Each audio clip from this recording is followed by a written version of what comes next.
안녕하세요, 여러분. 혹시 양심이라는 단어가 여러분에게 어떤 의미인지 생각해 본 적 있으신가요? 오늘은 한 사람의 삶을 통해 양심이 어떻게 세상을 바꾸는지, 그리고 우리가 잊고 있던 생명의 가치를 어떻게 되새길 수 있는지 이야기해 보려고 합니다. 그는 바로 한국의 앤트맨, 최재천 교수님입니다. 개미 연구로 유명한 생물학자지만 그의 진짜 이야기는 단순한 학문을 넘어 양심과 용기로 가득한 감동의 여정이에요. 자, 지금부터 그 이야기를 함께 들어볼까요? 섹션 1 생물학자의 시작, 생명과의 첫 만남. 최재천 교수님은 대한민국을 대표하는 생물학자이자 동물행동학과 진화생태학의 대가입니다. 한국의 앤트맨이라는 별명처럼 개미 연구로 유명하지만 그의 이야기는 단순히 곤충을 관찰하는 데 그치지 않아요. 그의 삶은 생명과 양심을 마주하며 끊임없이 고민하고 행동한 기록이에요. 최 교수님의 학문적 여정은 서울대 동물학과 대학원에서 시작됐습니다. 그 시절 그는 매일 20마리의 쥐를 죽여 난소를 적출하는 실험을 반복했죠. 생명을 연구한다는 명목 아래 생명을 해치는 일이었어요. 그런데 어느 날 실수로 쥐 한 마리를 놓쳤어요. 그 쥐를 다시 잡아 죽여야 했던 순간 그의 마음엔 깊은 상처가 남았습니다. 생명을 연구한다면서 왜 생명을 죽여야 하나? 라는 질문이 그의 가슴을 파고들었죠. 이 사건은 최 교수님의 인생을 바꾼 결정적 계기였습니다. 그는 생명을 해치지 않는 연구를 하겠다고 결심했고 결국 미국 유학길에 올랐어요. 이 이야기를 들으며 저는 생각했어요. 우리는 일상에서 얼마나 많은 생명을 무심코 대하고 있을까? 플라스틱 쓰레기를 버릴 때, 고기를 먹을 때 과연 그 선택이 다른 생명에 어떤 영향을 미치는지 고민해 본 적 있으신가요? 최 교수님은 단순한 연구자가 아니에요. 그는 양심을 바탕으로 생명에 대한 책임을 실천한 사람이에요. 이제 그의 양심이 어떻게 더 큰 변화를 일으켰는지 알아볼까요? 섹션 2 양심이란 무엇인가? 최재천 교수님은 양심을 이렇게 정의했어요. 사물의 가치를 변별하고 자기 행위의 옳고 그름을 판단하는 도덕적 의식. 좀 어렵게 들리죠? 하지만 대한민국 헌법재판소의 정의를 들어보면 더 명확해져요. 양심은 어떤 일의 옳고 그름을 판단할 때 그렇게 행동하지 않으면 자신의 인격적 존재 가치가 무너질 것 같은 강렬하고 진지한 마음의 소리. 이 말을 듣고 저는 깊은 생각에 빠졌어요. 양심은 단순히 착하게 살아야지라는 막연한 감정이 아니에요. 양심은 때로는 불편하고 때로는 고통스러운 선택을 요구하죠. 최 교수님은 쥐를 죽이는 일을 멈춘 것도 나중에 복제견 연구의 윤리적 문제를 지적한 것도 모두 이 양심 때문이었어요. 여러분은 양심의 소리를 들어본 적 있으신가요? 예를 들어 친구가 잘못된 행동을 했을 때 지적하지 못하고 침묵한 순간, 혹은 환경 보호를 외치면서도 일회용품을 쓴 순간, 그때 마음속에서 들리던 작은 목소리가 바로 양심일 거예요.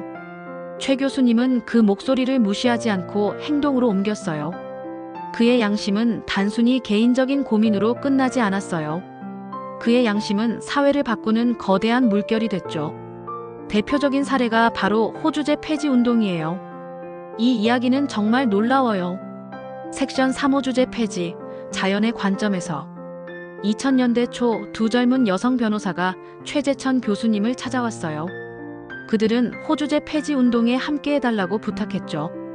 호주제, 아마 젊은 분들은 잘 모르실 수도 있어요. 호주제는 대한민국에서 가문의 중심을 남성으로 규정하고 가족을 남성 중심으로 조직하는 법이었어요. 여성의 권리를 억압하는 제도였죠. 최 교수님은 처음엔 망설였어요.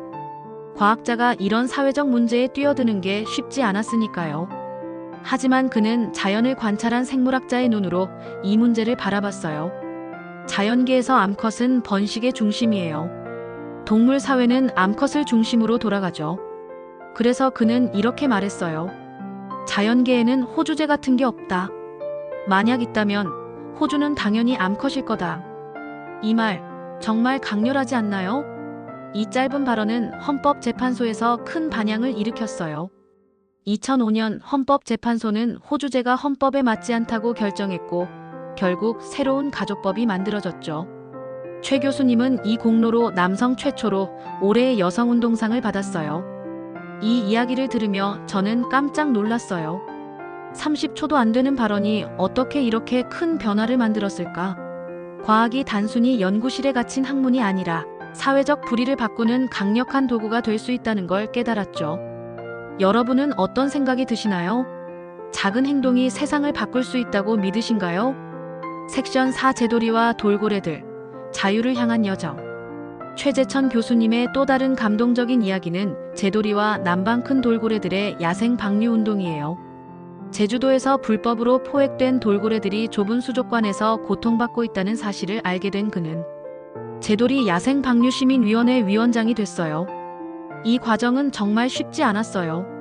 처음엔 돌고래 방류를 반대하는 여론이 더 많았고 방류 비용만 17억 원이나 들었죠. 하지만 최 교수님은 포기하지 않았어요. 그는 과학적 접근으로 돌고래들을 훈련시켰어요. 제도리는 수조에서 처음 풀려났을 때 살아있는 고등어를 보고 도망쳤어요. 왜냐? 오랫동안 죽은 생선만 먹으며 살아왔기 때문이죠. 그 모습을 상상해보세요. 자유를 잃고 좁은 수조에서 살던 돌고래가 다시 바다로 돌아가는 순간을요. 최 교수님과 팀은 돌고래들이 제주 바다에 적응할 수 있도록 단계별로 훈련시켰어요. 가두리를 치고 파도가 덜 치는 곳에서 시작해 점차 중바다로 나갔죠. 결국 제도리, 춘삼이, 삼파리, 복순이, 태산이 모두 제주 바다로 돌아갔어요. 이 이야기는 단순한 동물 보호를 넘어 생명의 존엄성과 자유의 가치를 다시 생각하게 해요. 제도리가 자유를 되찾은 후 내셔널 지오그래픽에서 보도했어요. 제도리가 새끼를 낳고 잘 키우고 있다고요. 여러분, 이게 얼마나 감동적인 일인가요? 섹션 5 벨루가 아직 끝나지 않은 싸움. 제도리 방류 성공 후 최재천 교수님은 또 다른 도전에 직면했어요. 바로 롯데월드 수족관에 갇힌 벨루가 흰고래들의 문제였죠. 벨루가는 북극해에서 수천 킬로미터를 이동하며 사는 동물이지만 수조 깊이 7.5m에 갇혀 있었어요. 그들에게 그곳은 감옥이나 다름없었죠. 2019년 최 교수님은 조선일보 칼럼의 집행유예라는 제목으로 벨루가의 열악한 환경을 고발했어요. 이 칼럼은 큰 반향을 일으켰고 롯데는 벨루가 방류를 약속했죠. 하지만 2025년 지금 그 약속은 아직 지켜지지 않았어요. 벨루가를 아이슬란드 같은 곳으로 옮기는 건 쉽지 않은 일이에요. 기술적, 재정적 문제가 많죠. 하지만 최 교수님은 포기하지 않아요. 그는 말해요. 자유는 큰 비용을 치르더라도 얻어야 하는 소중한 가치다. 이 말을 듣고 저는 생각했어요. 약속을 지키지 않을 때 그 피해는 가장 약한 존재들에게 돌아간다는 걸요. 섹션 6 과학자의 시위, 환경을 위한 외침. 2022년 최재천 교수님은 전 세계 26개국 과학자들과 함께 거리로 나섰어요. 환경과 기후 위기의 심각성을 알리기 위해서였죠. 그는 제인 구달 박사의 말을 인용하며 과격한 시위보다는 대화와 협력이 중요하다고 했어요. 하지만 동시에 과학자들이 중립을 지킬 수 없는 상황에서 직접 행동에 나서야 한다고 역설했죠. 이 장면을 상상해 보세요. 1000명이 넘는 과학자들이 거리에서 환경을 위해 외치는 모습. 이건 단순한 시위가 아니에요. 과학이 세상을 바꾸는 힘이에요. 최 교수님은 양심이 학문과 행동을 연결하는 달이라고 믿었어요. 여러분은 환경 문제에 대해 어떤 생각을 가지고 계신가요? 섹션 7 양심의 실천, 비겁함을 넘어. 최재천 교수님은 자신을 태생적으로 비겁한 사람이라고 했어요. 하지만 그의 삶을 보면 비겁함과는 거리가 멀죠. 동강댐 백지화, 호주제 폐지, 제도리 방류, 벨루가 보호까지 그의 모든 행동은 양심에서 나왔어요. 그는 쇼펜하우어의 말을 인용했죠. 명예는 밖으로 나타난 양심이며 양심은 안에 깃든 명예이다. 양심은 단순히 마음속 소리가 아니에요. 행동으로 옮길 때 의미를 가지죠. 최 교수님의 이야기는 우리에게 묻습니다. 당신의 양심은 무엇을 말하고 있나요? 그리고 그 소리를 행동으로 바꿀 용기가 있나요? 마무리. 여러분, 오늘 최재천 교수님의 이야기를 들으며 어떤 생각이 드셨나요? 양심, 생명, 자유, 그리고 환경까지 그의 삶은 우리에게 깊은 울림을 주죠. 그의 이야기는 단순히 감동으로 끝나는 게 아니에요. 우리 각자가 양심의 소리에 귀 기울이고 작은 행동으로 세상을 바꿀 수 있다는 희망을 주죠. 더 많은 이야기를 알고 싶으신 분들은 아래 설명란에 링크된 블로그에서 양심 PDF 파일을 무료로 다운로드 받으실 수 있어요. 그리고 그의 책을 꼭 읽어보시길 추천드려요. 생명과 양심에 대한 깊은 통찰이 가득한 책이에요. 이 영상이 마음에 드셨다면 좋아요 버튼 꼭 눌러주시고 구독과 알림 설정도 잊지 마세요. 여러분의 응원이 더 많은 사람들에게 이 감동적인 이야기를 전할 수 있게 해줍니다. 댓글로 여러분의 양심 이야기를 들려주시면 저도 정말 기쁠 거예요.